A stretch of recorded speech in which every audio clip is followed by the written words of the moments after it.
Well, welcome to Boyce Thompson Arboretum, where today I'm meeting with Sylvia Lee, who is the resident historian of Boyce Thompson Arboretum. It's part of a project that we're doing to try to promote the work and possible work of the CCC, the new CCC, which is a revamp of the New Deal effort that we still benefit from today from the 30s under Roosevelt, where young people were put to work doing good things in our various communities and in forests. And so we're visiting now some of the places that benefited from the New Deal CCC in the past to see what the new, now called Citizens Climate Corp might do in some of those places in Arizona and around the country. And I'm here this afternoon with Sylvia Lee, who is the historian for the gardens. And so we're in this beautiful place. My wife and I, Amy and I, got married here about 13 years ago. And as we were exchanging our vows, the buzzards were circling around overhead. But I chose to take that as a good omen. Every relationship has some dead things that need to be consumed and gotten rid of, and that's one of the roles that the vultures play in the natural ecosystem. So the CCC was here at Boyce Thompson Arboretum. Yes. And you include some of that in your stories that you tell about the garden. Yes. Lots of good stories in your book. Mm-hmm. So feature that. It's fairly new, 2019 2019 was when it was published. So I look forward to reading Sylvia's book. Tell us a little bit from what you know about the CCC here in this area.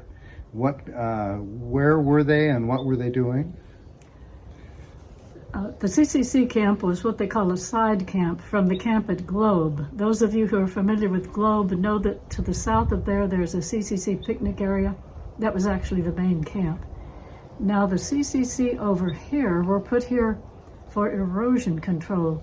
They came and asked the Arboretum director if they could borrow a piece of flat land on the very west edge of the Arboretum. And the Arboretum director was asked to be the chief horticulturist to help the young men learn how to plant the seeds, how to raise the seedlings, and how to transplant them safely in areas that needed erosion control. So the CCC were here to help the surrounding area, but the Arboretum had already done its own erosion control work as far as that goes. Great.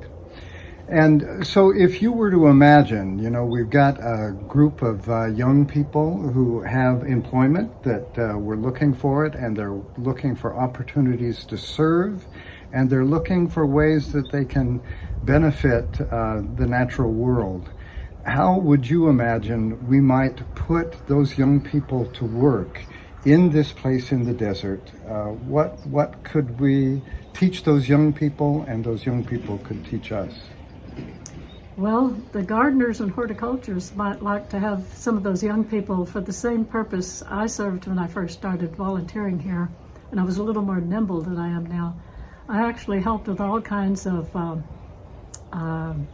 work in the garden. I would do raking, I would do trimming, just various gardening things. But it does get you in touch with the plants, and you do end up learning something about plants and plant life and gaining a respect for the plants. Another thing they could probably be asked to help with is to repair the irrigation system, or even to set in new systems. The Arboretum has had to put in a lot of irrigation with this drought. You said that this has historically been a place to try to teach people how to live in the desert with dryland plants and using less water. Mm-hmm. Some areas of our state do a better job of that than others. So is that another area where this place could continue that heritage of teaching us how to live with drought that is going to be a continuing part of climate change. It certainly is, isn't it? Yes, historically, the Arboretum directors and assistant directors and horticulturists tried to teach the public to use low water use plants for landscaping. They had some success in this. In fact, they finally taught a number of the nurseries into handling dryland plants. They weren't for many years. And this work could be continued by people represented the Arboretum, by people who are volunteering out here. Yeah. Great, great. Well, thank you very much, Sylvia. You're welcome. So good to get to know you, and look forward to reading your book. Good.